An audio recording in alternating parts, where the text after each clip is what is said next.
हरे Krishna everyone. हम श्रील रूप गोस्वामी जी द्वारा रचित श्री ललित माधव नामक नाटक को पढ़ रहे हैं। तो आज हमारी 29th क्लास है इस नाटक को पढ़ते हुए। ये जो नाटक है, अगर ऐसा इसको कहानी के तौर पर सुनाना हो तो ये 2-3 घंटे में पूरा सुनाया जा सकता है। और शॉर्टकट में सुनाना हो, हाँ, तो नहीं, 2-2 घंटे तो लगेंगे इसको सुनाने में। लेकिन क्योंकि हम लोग एक एक डायलॉग को पढ़ रहे हैं, इसके कोशिश कर रहे हैं जितना मैक्सिमम पढ़ा जाए, तो इसलिए हमारी क्लासेस इतनी ज्यादा हो गई हैं। 29th क्लास है आज। तो कल तक की क्लास में हम लोगों ने क्या पढ़ा कि श्रीमती राधा रानी, जो कि सत्यभामा के रूप में है, अभी नव वृंदावन में है। और चंद्रावली, जो कि रुक्मिणी के रूप में है, वो द्वारिका में निवास करती है। जो भगवान कृष्ण है, वो मणि की खोज के लिए गए हुए थे। जो सत्राजित की मणि खो गई थी, तो भगवान पुनः वापस आ गए हैं। आकर नव वृंदावन में प्रवेश करते हैं। वहां पे श्रीमती राधिका ने भगवान की आराधना की हुई है। तो राधिका भगवान की जो आराधना करके गई है, वो बड़ी अस्त व्यस्त सी आराधना है। जो पूजन करके गई है भगवान का, कुमकुम बिखरा हुआ है, हाथ कांप गए हैं लगाते हुए, आंखों के आंसुओं से कहीं कहीं से कुमकुम धुल गया है, माला अस्त व्यस्त पहना रखी है भगवान को। तो भगवान देखते हैं कि ऐसे मेरा श्रृंगार किसने किया इतने भाव में। तो देखते हैं तो पाते हैं कि कोई आवाज आ रही है आसपास से। तो मधुमंगल को बोलते हैं कि तुम यहाँ से इस विग्रह को हटा दो। विग्रह का नाम है ललित माधव। जो वो मूर्ति है भगवान की बहुत सुंदर, उसका नाम है ललित माधव। तो कहते हैं कि इसको हटा दो, इसकी जगह पे मैं खुद खड़ा हो जाता हूँ, स्टैचू बन के, प्रतिमा बन के, और देखते हैं कि कैसे आराधना करती हैं ये। जो जिसने भी आराधना की है वो कैसे करती है। तो क्या होता है कि मधुमंगल हटा देते हैं विग्रह को, और वहां पे भगवान कृष्ण स्वयं खड़े हो जाते हैं। तो देखते हैं सामने श्रीमती राधा रानी है, और वो देख के कहती हैं प्रतिमा को कि ये तो बिल्कुल सचमुच की प्रतिमा प्रतीत हो रही है, सचमुच जैसे कृष्ण है ऐसा प्रतीत हो रहा है। कृष्ण भी अचंभित रह जाते हैं सामने देखकर राधा रानी को, और मन में सोचते हैं कि सचमुच की राधा रानी नहीं हो सकती, क्योंकि वो इतनी दूर समुन्दर के बीच बनी द्वारिका नगरी में कैसे आएंगी। तो ये कोई विश्वकर्मा ने माया द्वारा कोई राधा निर्मित की है, कोई अलग राधा बनाई है, मतलब नकली है, माया जाल है। तो देखते हैं कि जो ये माया की राधा है वो भी रियल जैसी प्रतीत हो रही है। तो दोनों एक दूसरे से बातचीत करते हैं, लेकिन ये जो राधा रानी है वो कृष्ण को मूर्ति समझती है, और कृष्ण राधा रानी को माया की राधा समझ रहे हैं। ऐसा होता है। इसके बाद वहां पे आ, रुक्मणी जी का प्रवेश होता है। तो रुक्मणी जी जब भगवान को देखती हैं तो उनको डाउट हो जाता है कि ये पक्का सत्यभामा से मिल के आए हैं, क्योंकि उन्होंने जो वस्त्र धारण किए हुए हैं, भगवान ने जो मालाएं धारण की हुई हैं, वो राधा रानी के लिए अर्थात सत्यभामा के लिए भेजी थी रुक्मणी ने। लेकिन जब देखती हैं कि भगवान ने वो मालाएं पहन रखी हैं, तो उनको लगता है कि मेरी परमिशन के बिना सत्यभामा से मिले, और वहां से चली जाती हैं। फिर भगवान, कल थोड़ी सी कथा ना यहाँ पे, जैसे हम इंग्लिश वर्जन को भी रेफर कर रहे हैं जिसमें श्लोक वाइज दिया हुआ है ललित माधव का। ये संस्कृत में लिखा हुआ है बेसिकली, ये जो नाटक है। और हम लोग रेफर कर रहे हैं अम, एक श्री श्याम दास जी ने इसकी ट्रांसलेशन करी है संस्कृत से हिंदी में, उस पुस्तक को भी रेफर कर रहे हैं। तो दोनों की घटनाओं में थोड़ा थोड़ा सा अंतर है। तो कल इंग्लिश वाला वर्जन पढ़ा था, हिंदी में ये कथा कैसे दी हुई है, हिंदी में इसको कैसे लिखा हुआ है? हिंदी में ऐसा लिखा हुआ है कि जब वहां से चले जाती है रुक्मणी जी, उसके बाद अगला अंक स्टार्ट होता है, नेक्स्ट जो अंक है। तो नेक्स्ट अंक, 8वें अंक में क्या है कि विश्वकर्मा स्टेज पर आते हैं। विश्वकर्मा कौन है? मतलब थोड़ा सा कथा में ना हेर फेर है, मैं दोनों ही सुना देती हूँ आपको। उसमें तो लिखा हुआ है सीधा सीधा इंग्लिश वाली में तो कि भगवान सीधा फिर अब चले जाते हैं चंद्रावली के पास, रुक्मिणी के पास, उनको मनाने। उनसे परमिशन ले लेते हैं कि मैंने किसी से मिलना है, आप मुझे परमिशन दे दो, तो वो दे देती हैं। यहाँ पे थोड़ा सा कथा में भेद इस प्रकार है हिंदी वाले में कि, हाँ जी, हेलो।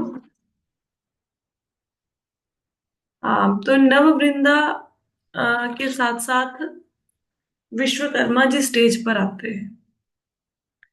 तो विश्वकर्मा जी कहते हैं कि देखो, आज मैं द्वारिका नगरी में आया हूँ। द्वारिका नगरी में आने के लिए देवता भी ललायित रहते हैं। वो भी हाथ जोड़कर जो द्वारपाल है उनसे प्रार्थना करते हैं कि कृपया हमें अंदर जाने दीजिए। देखिए देखिए, उसी द्वारिका नगरी में आज मेरा प्रवेश हो रहा है। कितनी मनोहर लग रही है द्वारिका नगरी। तो नववृंदा को कहते हैं कि ये ये तो भगवान कृष्ण की प्रतिमा है। ललित माधव की प्रतिमा को देख के कहते हैं। तो उनको बताते हैं नववृंदा को विश्वकर्मा कि ये जो कृष्ण ने, जो रियल राधा है, ओरिजिनल राधा है, उनको माया से निर्मित जो राधा समझ लिया, और राधा ने जो कृष्ण की प्रतिमा है उनको सोचा, जो रियल कृष्ण है उनको प्रतिमा समझ लिया, स्टैचू है वो कृष्ण है, लेकिन उनको मूर्ति समझ लिया। ये कहते कि वो मेरी ही माया के कारण हुआ है, मैंने ही दोनों को भ्रमित कर दिया था, ताकि जब वो एक दूसरे से बात करें तो उनके मन में, बहुत दिनों के बाद मिले हैं एक दूसरे से, है ना, पता नहीं बात हो भी पाएगी कि नहीं हो पाएगी, मन में क्या एक दूसरे के प्रति भाव है वो प्रदर्शित कर पाएंगे नहीं प्रदर्शित कर पाएंगे। तो मैंने दोनों के मन में भ्रम पैदा कर दिया कि दोनों नकली हैं, ऐसे करके बोल रहे हैं। तो नववृंदा देवी कहती है कि हाँ, इसी वजह से हमें इतना सुंदर भगवान और राधा रानी का अ, उनके बीच में जो वार्तालाप है वो सुनने को मिली। हम्म। तो नववृंदा देवी से विश्वकर्मा पूछते हैं कि जब रुक्मिणी जी चली गई तो आगे क्या हुआ? वो अपने महलों में गुस्से होकर चली गई कि भगवान सत्यभामा से मिले हैं मुझे बिना पूछे। तो बस थोड़ा सा ही भेद है कथा में, इंग्लिश और हिंदी वाले में बहुत ज्यादा भेद नहीं है। तो नवनीता देवी कहती हैं कि भगवान आते हैं, महलों में प्रवेश करते हैं, और माधवी को पूछते हैं कि तुम्हारी सखी मेरे से गुस्से हो गई है, तुम बताओ कि मैं उनको कैसे मनाऊं। ऐसी कौन सी चीज है जो उनको प्रिय है, उसको लाके देवी को मैं दूं ताकि उनका क्रोध शांत हो। तो माधवी कहती हैं कि जो चीज चाहिए, इसको चाहिए देवी को, रुक्मणी देवी को, कहते वो यहाँ पे नहीं मिलती धरती में। ये अंतःपुर में नहीं मिलती, आपके महलों में नहीं मिलती। लेकिन हाँ, आकाश में से एक सफेद रंग का हंस जा रहा था।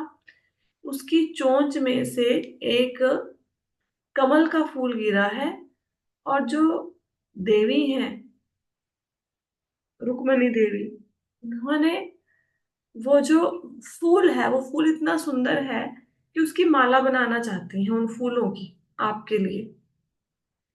तो विश्वकर्मा कहते हैं कि हाँ, मैं जानता हूँ जो फूल है वो क्या है। वो सुर सौगंधिक नाम का एक फूल है, सुर सौगंधिक नाम का। हम्म, कहते आ, उसको भगवान कृष्ण ने प्राप्त किया था जब वो खांडव वन में गए थे। तो भगवान क्या करते हैं, उन फूलों को रख देते हैं माधवी के निकट जाके, और बाद में देखने जाते हैं कि क्या रुक्मिणी जी ने माला बनाई है कि नहीं बनाई है। तो देख पाते हैं कि रुक्मिणी जी ने सुर सुगंधिक फूलों की माला बनाई है। फिर वहां पे जाके वो माला रुक्मिणी जी भेंट करती हैं भगवान को, और भगवान उसको पहनते हैं और रुक्मिणी जी को मना लेते हैं और उनसे परमिशन ले लेते हैं कि एक तपस्विनी है, वो बहुत देर से मेरी आराधना कर रही है, तो मैं उसको दर्शन देना चाहता हूँ। तो रुक्मिणी जी आज्ञा दे देती हैं कि दर्शन दे सकते हैं। तो भगवान कृष्ण नव वृंदावन में फिर से प्रवेश करते हैं। ठीक है, ऐसा थोड़ा सा बस कथा में भेद है। हिंदी वाली कथा में यहाँ पे विश्वकर्मा का प्रवेश शुरू हो जाता है, यहाँ इस अंक के बाद। ठीक है, अब भगवान कृष्ण कहाँ आ गए हैं फिर से? नव वृंदावन में। ठीक है, अब नव वृंदावन में भगवान आ गए हैं। अब आगे क्या होता है? तो नव वृंदावन में, बस एक मिनट में ये खोल लूं चैप्टर अपना। उधर विश्वकर्मा जो होते हैं, विश्वकर्मा से रुक्मिणी जी प्रार्थना करती हैं कि मेरे को कोई ऐसा क्या कहते हैं, मेकअप का सामान कह लो या वस्त्र कह लो, कि मुझे ऐसी वेशभूषा तैयार करके दें, ऐसा मेकअप का सामान तैयार करके दें जो स्वर्ग की देवियों के पास भी नहीं है, जो इंद्र की पत्नी इत्यादि है उनके पास भी नहीं है, कुछ ऐसा बना के दे। कौन कहती है? रुक्मिणी जी। किससे कहती है? विश्वकर्मा से। हम्म, समझ आया? ये रुक्मिणी जी ने विश्वकर्मा से प्रार्थना करी कि मेरे को ऐसा वेशभूषा बना के दें आप जो स्वर्ग की देवियों को भी उपलब्ध नहीं होता। तो विश्वकर्मा ने उनके लिए, जो रुक्मिणी जी थी वो लाल रंग के वस्त्र पहनती थी, कृष्ण पीले रंग के पहनते थे, राधा रानी नीले रंग के पहनती थी। हाँ, क्योंकि रुक्मिणी जी लक्ष्मी है ना, साक्षात लक्ष्मी है, तो फिर वो लाल रंग के वस्त्र धारण करती है। तो विश्वकर्मा जी ने उनके लिए वैसे वेशभूषा तैयार की है। तो उन्होंने एक ड्रेस सत्यभामा के लिए भी तैयार की है। तो नवरिंदा देवी कहती कि आप ये दोनों, वो दोनों एक डिब्बे में डाल के ना, मतलब दो डिब्बे बना के, दो बॉक्सेस बना के, उसमें ड्रेस और वो सारा सामान मेकअप इत्यादि का लेके आते हैं। तो नवरिंदा देवी विश्वकर्मा से कहती हैं कि ये जो आपने एक ड्रेस सत्यभामा के लिए बनाई है, इसको देखकर तो वो गुस्से हो जाएंगी रुक्मिणी, कि भाई मेरे लिए बनाई है तो आपने उनके लिए क्यों बनाई, है ना, सत्यभामा के लिए। तो विश्वकर्मा कहते हैं कि आपको दुखी होने की जरूरत नहीं है। नवरिंदा देवी को कहते हैं कि मैंने पहले ही बता दिया था रुक्मिणी जी को कि देखो, जो सूर्य देव है वो कौन है? वो विश्वकर्मा के जमाई राजा है। पता है ना, विश्वकर्मा की बेटी है संज्ञा, उनसे सूर्यदेव की शादी हुई है। बताया है, पहले भी कथा में काफी बार बताया है। तो क्योंकि अब जो राधा रानी है वो सूर्य देव की पुत्री की, वृष्ट भानु जी कौन है जो राधा रानी के पिता है? वो सूर्य देव ही है। तो इस ढंग से, और जो कीर्तिदा है वो सूर्य देव की पत्नी ही है। तो इस ढंग से राधा रानी उनकी क्या होगी? धोती होगी, विश्वकर्मा की धोती होगी ना। तो कहते हैं कि मैंने रुक्मिणी को बताया कि ये जो राधा रानी है ये मेरी नातिन है, ये जो सत्यभामा के रूप में यहाँ पे है, तो मैं एक ड्रेस उनके लिए भी रेडी करूंगा। तो ये बात मैंने उनको पहले ही बता दी है। हम्म, तो मैं उनके लिए भी कहते वस्त्राभूषण बनाऊंगा। तो कहते हैं दो पिटारियां हैं, मैं तुम्हें देता हूँ, तुम उनको आगे सौंप देना। इसको एक सत्यभामा को दे देना, एक रुक्मिणी को दे देना। तो अब ये जो नववृंदा देवी है, ये दोनों पिटारियां किसको दे देती है? माधवी को दे देती है। माधवी कौन है? रुक्मिणी जी की सखी है, जो हमेशा उनके साथ साथ रहती है। तो माधवी देखती हैं कि जब से ये राधा रानी आई है ना, तब से क्या हुआ है कि सब लोग सत्यभामा राधा यही बोले जा रहे हैं, रुक्मिणी जी की तरफ कोई ध्यान ही नहीं दे रहा। जो भगवान कृष्ण है वो भी यदा कदा सत्यभामा से मिलने की ही चेष्टा कर रहे हैं। तो कहती कि पर मैं तो रुक्मिणी देवी की दासी हूं, मैं तो उन्हीं की रहूंगी, जो मेरा प्रेम है वो उनसे कम नहीं हो सकता। मैं उनके प्रति, मैं उनकी सिपाही हूँ, हमेशा मैं उनकी बन के रहूंगी। तो वो सोचती है माधवी मन में कि जो विश्वकर्मा है, इन्होंने अपनी नातिन के लिए अवश्य ही अच्छे कपड़े बनाए होंगे, है ना। उनके मन में आता है ना, जैसे हम किसी से कोई वस्त्र तैयार करवाए, एक उसने अपनी बेटी के लिए बनाने हो, एक हमारे लिए बनाने हो, तो हम ये सोचेंगे ना कि जो अपनी बेटी के लिए बनाए हैं वो पक्का अच्छे बनाए होंगे, है ना, हमसे अच्छे बनाए होंगे। तो माधवी सोचती है कि ये जो वस्त्र, अलंकार, गहने इत्यादि विश्वकर्मा ने बनाए हैं, ये राधा रानी के लिए, क्योंकि वो उनकी नातिन है, सत्यभामा जो है, उनके लिए अच्छे बनाए होंगे। हो सकता है रुक्मिणी जी के लिए थोड़े कम अच्छे बनाए हों, मतलब उनके जैसे सुंदर ना बनाए हों। तो वो दोनों पिटारियां चेंज कर देती हैं। रुक्मिणी वाली पिटारी सत्यभामा को दे देती हैं, और सत्यभामा वाली पिटारी रुक्मिणी को दे देती हैं। तो अब रुक्मिणी जी के पास कौन से रंग के वस्त्र पहन पहुंच गए हैं, बताओ।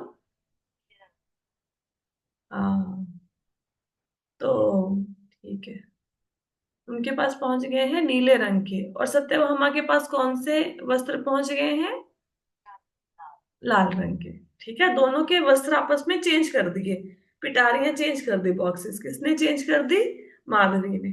ठीक है, तो अब यहाँ पे जब भगवान कृष्ण आते हैं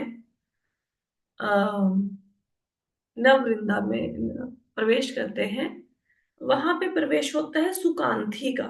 अब से यहाँ पे सुकांती की एंट्री है। सुकांती कौन है, आ, एक किन्नरी है।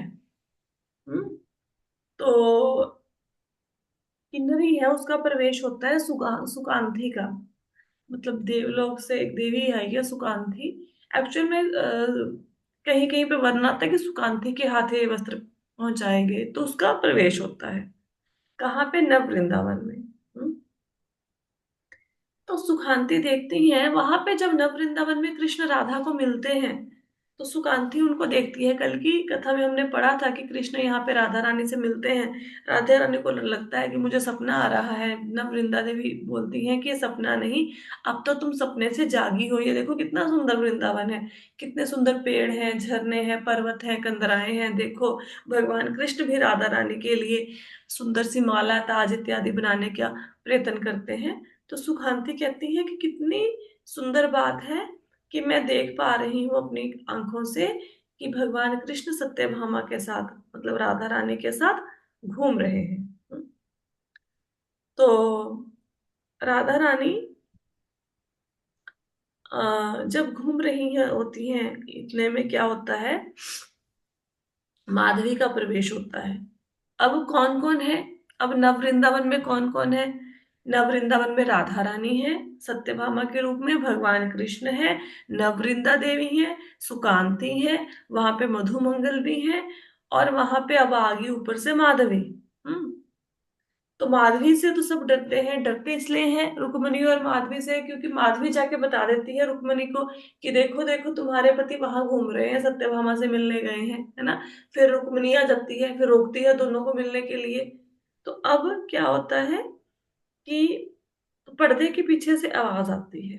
हम्म, आ, तो ये आवाज है माधवी। ऐसा लगता है कि जैसे माधवी की आवाज है, ऐसा लगता है, जो वृंदावन के फॉरेस्ट में एंटर कर रही है। तो कृष्ण को ऐसा उनको लगता है, ऐसा प्रतीत होता है कि जैसे माधवी आ रही है। तो कृष्ण डर जाते हैं। वो कहते लो, अब ये रुक्मणी जी आ गई यहाँ पे, है ना, अब तो मुझे यहाँ से भाग जाना चाहिए, है ना, क्योंकि अगर उन्होंने देख लिया कि मैं यहाँ पे हूं, तो फिर वो गुस्सा करेंगी कि फिर से आ गए, है ना। तो सब लोग डर के मारे अलग अलग दिशाओं में भाग जाते हैं। ठीक है, तो राधा रानी जो सत्यभामा के रूप में है वो भी चली जाती है, नववृंदा देवी भी चली जाती हैं, कृष्ण भी वहां से चले जाते हैं, है ना। तो आगे क्या होता है, अब सुकांती कहती हैं कि अब राधा रानी वहां पे क्या करती हैं, जब वो छुप जाती हैं, राधा रानी एक गुफा में छुप जाती हैं। जैसे गोवर्धन पर्वत पर अलग अलग गुफाएं हैं, कंदराएं हैं, इसी प्रकार जो नव वृंदावन में गोवर्धन पर्वत बना, उसके अंदर भी बहुत सारी गुफाएं हैं। तो राधा रानी एक गुफा में प्रवेश कर जाती है। तो उस गुफा में क्या होता है, सुकांति कहती हैं, पहले सुकांति डायलॉग बोलती हैं। सुकांति कहती हैं कि ये देखो कि मधुमंगल का जो तोता है उसने इतनी डिस्टरबेंस क्रिएट कर दी और सत्यभामा को अपने आप को गुफा में छुपाना पड़ गया, कि ये जो आवाजें आई थी ये माधवी की, ये रुक्मिणी की नहीं थी, ये तो मधुमंगल के तोते ने इतना उत्पात मचा दिया कि सब लोग डर के भाग गए। उनको ऐसा लगा कि माधवी और रुक्मिणी आई हैं, लेकिन ये तो मधुमंगल का तोता था। और राधा रानी छुपकर क्या हुआ है कि किसी गुफा में जाके छुप गई हैं। ये सारा कुछ मधुमंगल के तोते ने किया है। तो राधा रानी कहती हैं कि ओ, मुझे तो किसी ने देख लिया यहाँ पे। देखो, एक कोई आ रहा है यहाँ पे। उनको लगता है कि माधवी या रुक्मिणी ने मुझे देख लिया, देखो दोनों यहाँ पे आ रही हैं। सुकांती कहती हैं कि आप चिंता मत कीजिए, मैं तो आपकी दासी सुकांती हूँ। माधवी या चंद्र का वो चंद्रावली नहीं है यहाँ पे, रुक्मिणी नहीं है। मैं तो आपकी दासी सुकांती हूँ। तो राधा कहती हैं, अरे सुकांती, तुम यहाँ पे कैसे, मैं तुम्हें जानती हूँ। हम्म? तो सुकांती कहती हैं कि आपके कपड़े गीले कैसे हो गए। हम्म? तो राधा रानी कहती हैं कि मुझे लगा कि यहाँ पे धरती है लेकिन वहां पे पानी था, तो मैं वहां पे गिर गई तो मेरे कपड़े गीले हो गए। हम्म? तो हरे कृष्ण। सुकांती, हेलो, अरे मच्छरों का बड़ा प्रकोप है। एक मिनट, माता जी, ये तो माता जी आपका ना अरे भाई, फोन वो रह गया। अच्छा हाँ। एक मिनट, ठीक है। तो क्या होता है, राधा रानी को पूछती है सुकांती कि आपके कपड़े गीले कैसे हो गए। तो राधा रानी कहती है कि मुझे लगा धरती है लेकिन वहां पे पानी था, तो मैं पानी में गिर गई तो मेरे कपड़े गीले हो गए। तो सुकांती कहती हैं कि मुझे माधवी ने ना ये, अब माधवी ने सुकांती के हाथ कपड़े भेजे हैं राधा रानी के लिए, सत्यभामा के लिए। तो माधवी कहती हैं कि माधवी ने ये कुछ आभूषण और ये जो कपड़े हैं आपके लिए भेजे हैं, इनको धारण करो। हम्म? तो राधा रानी कहती हैं कि ठीक है। तो राधा रानी वो कपड़े पहन लेती हैं, लाल रंग के वस्त्र जो होते हैं, क्योंकि माधवी ने तो चेंज कर दी ना पिटारियां। तो राधा रानी कहती हैं कि देखो, इस गुफा के अंदर तो कुछ बना हुआ है, कुछ तस्वीरें बनी हुई हैं, अब मुझे इनको देखना है, तुम कुछ करो। तो सुकांती कहती है, क्योंकि अब गुफा के अंदर अंधेरा है, लेकिन वहां पे ये आभास होता है थोड़ी थोड़ी रोशनी में कि भाई कुछ कुछ यहाँ पे तस्वीरें बनी हुई हैं, कुछ चित्र बने हुए हैं। जब विश्वकर्मा जी थे उन्होंने गुफाओं का निर्माण बड़े ही सुंदर ढंग से किया था, क्योंकि नव वृंदावन की रचना विश्वकर्मा जी ने की है ना। तो उन्होंने गुफाओं के अंदर राधा कृष्णा के, भगवान के जन्म के समय के बहुत सुंदर सुंदर चित्र बनाए हैं वृंदावन लीलाओं के। लेकिन वो अंधेरा होने के कारण प्रॉपरली नजर नहीं आ रहे, धुंधले धुंधले नजर नजर आ रहे हैं। तो सुखांती को राधा रानी कहती हैं कि आप जाओ, कोई व्यवस्था करो कि जिससे मैं इन चित्रों को देख सकूं। तो सुकांती कहती कि मैं जाती हूँ, मैं ढूंढ के लाती हूँ कोई चीज जिससे आप देख पाओगे। तो राधा रानी कहती हैं कि तब तक मैं कपड़े चेंज कर लेती हूँ, ये जो गीले कपड़े हैं उनको उतार देती हूँ, और मैं जो ड्राई कपड़े हैं जो आप तुम लेके आई उनको पहन लेती हूँ। तो सुकांती वहां से चली जाती है। तो सुकांती को वहां पे कौन मिलते हैं, भगवान कृष्ण और मधुमंगल। ठीक है। तो कृष्ण आते हैं। कृष्णा कहते हैं कि वो तोता कहाँ है जो इतनी उत्पात मचा रहा था, मधुमंगल को पूछते हैं। मधुमंगल कहते हैं कि वो तो अनार के वृक्ष पर जाके बैठ गया। कृष्ण कहते हैं कि चलो फिर राधा रानी को खोजते हैं, वो भी डर के मारे भाग गई हैं यहाँ से, चलो खोजते हैं उनको। हम्म? तो उसके बाद ना वो पूछते हैं ऐसे ही पेड़ पौधों पत्तों लताओं से कि राधा रानी कहाँ है, तुम मुझे बताओ कि वो कमल के नयनों जैसी राधा रानी कहाँ है। तो मधुमंगल कहते हैं कि धीरे बोलो। कृष्णा कहते कि क्यों धीरे बोलूं। तो वो कहते कि कोई आ रहा है, ऐसा लग रहा है कि कोई आ रहा है। तो मधुमंगल कहते हैं कि अच्छा, सुकांती आती है उतनी देर में। ठीक है।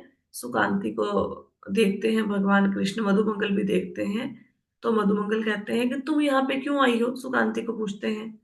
तो सुकांति कहती हैं कि जो भगवान कृष्ण और जो तोता आपस में, तुम्हारा तोता जो आपस में बातचीत कर रहे हैं ना, तो कहते हैं, क्योंकि भगवान कृष्ण तोते से पूछते हैं कि बताओ राधा रानी कहाँ है, मधुमंगल के तोते से पूछते हैं।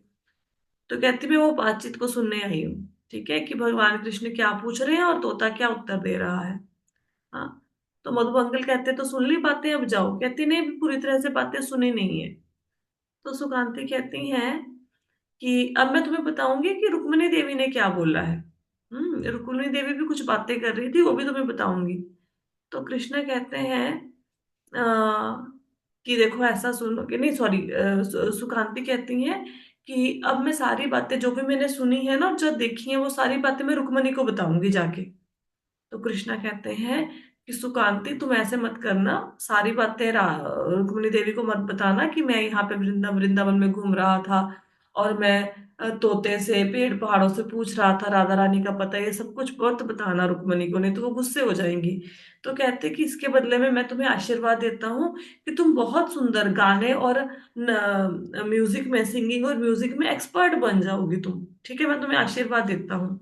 तो सुकांति कहती है कि मुझे से आशीर्वाद की क्या जरूरत है, मेरे को मेरी जो वो है रानी है रुक्मिणी, उन्होंने पहले से ही मुझे ये वरदान दे रखा है। तो मैं तो पहले से इतना सुंदर गाती हूँ, इतना सुंदर संगीत की कला उन्होंने मुझे प्रदान की है ना। तो आपके वरदान का मेरे लिए कोई महत्व नहीं है।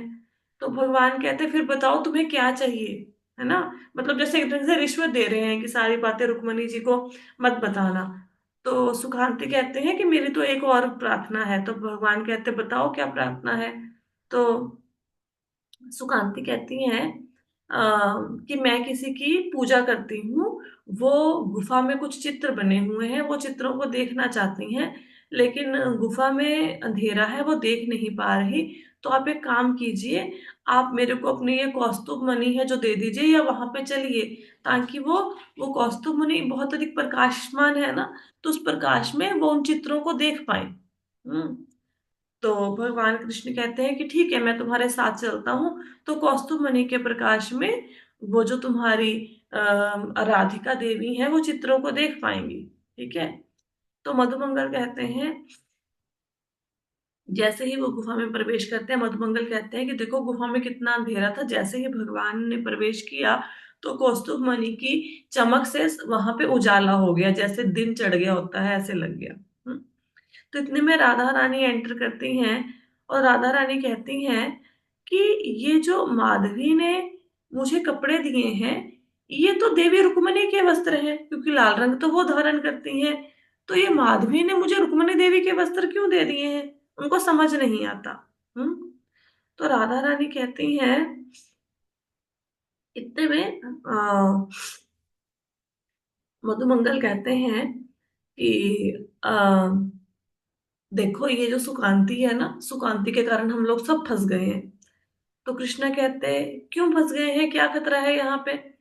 मधुमंगल कहते हैं कि मुझे ऐसा लगता है कि अभी रुक्मिणी देवी यहाँ पे आने वाली हैं, रुक्मिणी देवी के मतलब देखो उनकी आवाज आ रही है कि रुक्मिणी देवी यहाँ पे आ रही हैं। तो राधा रानी भी डर जाती है कि अच्छा रुक्मिणी देवी यहाँ पे आ रही हैं। तो कृष्णा कहते कि अब मैं क्या करूं। अब ऐसा करते हैं, हम लोग गुफा में ही छुप जाते हैं, जिस गुफा में वो खड़े होते हैं ना सब लोग, तो उसी गुफा में सब लोग छुप जाते हैं। हम्म। तो मधुमंगल कहते हैं कि नहीं नहीं, आप यहाँ से कहीं और छुप जाओ, ये देखेंगी आप लोगों को दोनों को इकट्ठे रुक्मिणी जी तो शक करेंगी। तो उनको बोलते हैं तो आप कहीं और चले जाओ। तो क्या होता है, भगवान को थोड़ा भेज देते हैं, दूर भेज देते हैं वहां से। तो रुक्मिणी जी कहती हैं कि देखो अब जो भगवान कृष्ण है ना, आ, जो सत्यभामा है, उन्होंने रुक्मिणी जैसे वस्त्र धारण किए हैं। तो इनको देखकर भगवान कृष्ण को ऐसा लगा कि ये रुक्मिणी है, तो इसलिए वो यहाँ से भाग गए हैं, मैंने कुछ नहीं किया, मधुमंगल को कहती हैं। एक्चुअली हुआ क्या है, जैसे ही भगवान ने प्रवेश किया गुफा में, वो प्रकाश तो हो गया कौस्तुभ मणि के साथ, लेकिन क्या हुआ कि भगवान ने देखा राधा रानी को, राधा रानी ऑलरेडी गुफा में थी। तो राधा रानी ने लाल रंग के वस्त्र पहने हुए हैं। तो भगवान को लगा कि ये तो रुक्मिणी देवी आ गई हैं। मधुमंगल को भी ऐसा ही लगा कि ये सुखांती हमें भ्रमित करके रुक्मिणी देवी के पास ले आई हैं। तो एक्चुअल में वो रुक्मिणी देवी नहीं थी, वो तो लाल वस्त्रों को धारण किए हुए श्रीमती राधा रानी थी। तो भगवान डर के मारे भाग गए, है ना। तो मधुमंगल को भी लगा कि रुक्मिणी देवी है ना, ठीक है। तो मधुमंगल कहते हैं कि फिर ये रुक्मिणी देवी नहीं है तो कौन है ये लाल रंग के वस्त्रों में। तो सुकांती कहती है कि ये तो राधा रानी है। हम्म। तो मधुमंगल कहते हैं कि उनको समझ आ जाती है, ठीक है। उसके बाद क्या होता है कि सुखांती कृष्णा को भी बताती हैं कि ये जो आ, सामने खड़ी है लड़की, ये रुक्मिणी देवी नहीं है, आप डरो मत, इन्होंने तो सिर्फ वस्त्र धारण किए हैं, ये एक्चुअल में राधा रानी ही है। हम्म। तो कृष्णा कहती हैं कि ये ना तुम जो रुक्मिणी जी है ना वो तुमसे अधिक प्रेम करती हैं, तो वो तुम्हारी प्यारी सखी है ना, सुखांती को कहती हैं, इसलिए तुम हमारे साथ ना ऐसे खेल खेलती हो। हम्म। कभी हमें डराती हो, कभी कहती हो कि मैं रुक्मिणी से जाके सारी बातें बता दूंगी। तो ये सब कुछ इसलिए है क्योंकि रुक्मिणी जी तुम्हारा तुमसे अधिक प्रेम करती हैं। हम्म। तो उसके बाद क्या होता है, कृष्णा बोलते हैं राधा रानी को कि कृपया आप मेरे ऊपर मतलब प्रसन्न होइए, कृपया आप मुझे दर्शन दीजिए, कृपया आप मेरे साथ थोड़ा भ्रमण कीजिए। तो राधा रानी कहती हैं कि आपको प्रार्थना करने की जरूरत नहीं है, मैं कोई देवी नहीं हूँ, मैं तो एक साधारण लड़की हूँ। तो कृष्णा कहती हैं कि सुकाते तुमने खेल तो हमारे साथ बहुत खेले, कि हमें डराया कि रुक्मणी को सब बातें बता दूंगी ये बोल के, या रुक्मणी जी का भ्रम हुआ हमें गुफा में आके। लेकिन अब मैं तुमसे खुश हूं क्योंकि फाइनली तुम्हारे कारण मुझे राधा रानी मिल गई है। हम्म। तो फिर क्या हुआ अब, आ, कृष्णा कहते हैं कि ठीक है, अब तो गुफा में प्रकाश हो गया है, अब हम सारे चित्रों को देखते हैं। तो सबसे पहले वो देखते हैं कि ये कि विश्वकर्मा ने कितने सुंदर चित्र बनाए हैं ये नव वृंदावन में। उन्होंने अपनी इतनी सारी शिल्प कलाओं को जैसे ना यूज करके वृंदावन की गुफाओं को बहुत सुंदर बना दिया है, नव वृंदावन की गुफाओं को। हम्म। तो वो देखते हैं, सारे चित्रों को देखते हैं। तो अलग अलग तरह के चित्र होते हैं। जैसे एक जगह पे क्या होता है कि नंद महोत्सव चल रहा है। हम्म। एक के बाद एक भगवान कृष्ण के पुराने बालपन के, या उनके आगे वृंदावन में जो भी उन्होंने पास टाइम किए सबके चित्र बने होते हैं। तो नववृंदा देवी कहती है कि देखो कितने सुंदर चित्र हैं, ये तो नंद महोत्सव चल रहा है। पहले चित्र में क्या चल रहा था, नंद महोत्सव, कि वहां भगवान कृष्ण के जन्म, मधुमंगल कहते हैं कि ये नंद महोत्सव चल रहा है, भगवान कृष्ण का जन्म हुआ है, देखो सब लोग कितने प्रसन्न हैं। हम्म।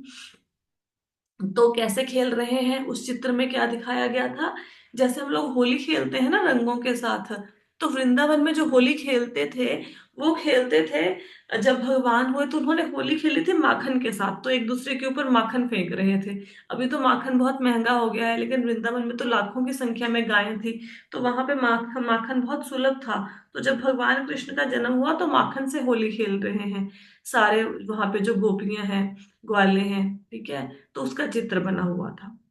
उसके बाद एक और चित्र था, उसमें क्या देखा कि उसमें पूतना राक्षसी को देखा, कि भगवान ने देखो कैसे उस राक्षसी को वो मार रहे हैं, पूतना को, छोटे से भगवान, ये नजर आया। हम्म।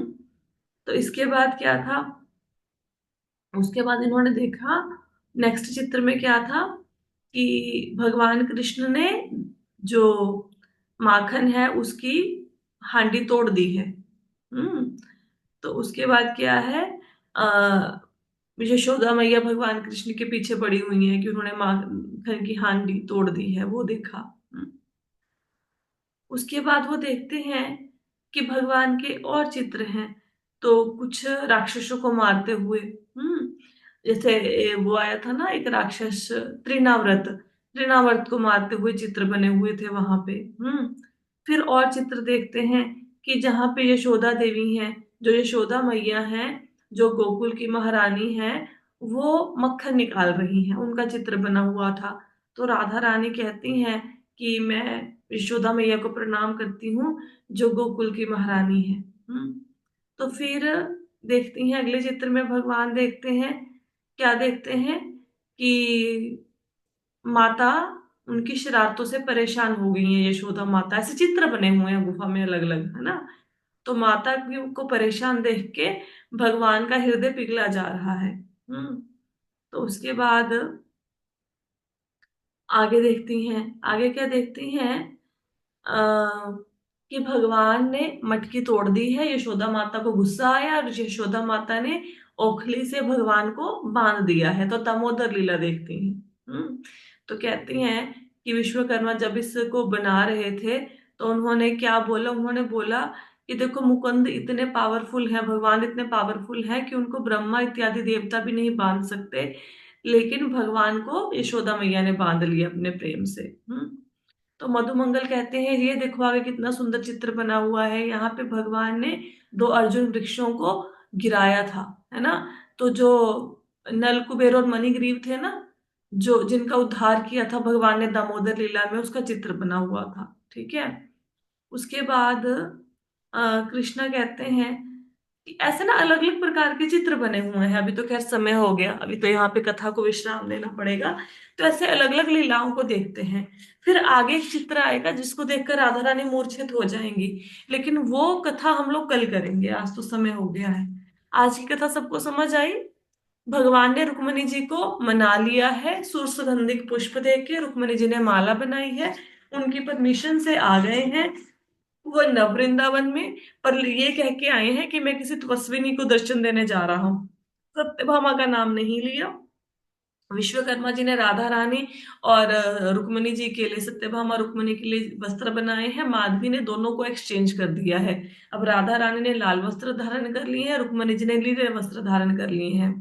और राधा रानी से मिलने भगवान कृष्ण आते हैं और फिर डर के मारे छुप जाते हैं। उनको लगता है कि रुक्मिणी देवी आ गई, और फिर गुफा में चले जाते हैं। गुफा में दिखता है कि राधिका रानी के कपड़े गीले हो जाते हैं, वो पानी में गिर जाती हैं, तो वो वस्त्र पहन लेती हैं रुक्मणी वाले के रंग वाले, जो माधवी ने चेंज कर दिए। तो उनको लगता है रुक्मणी है।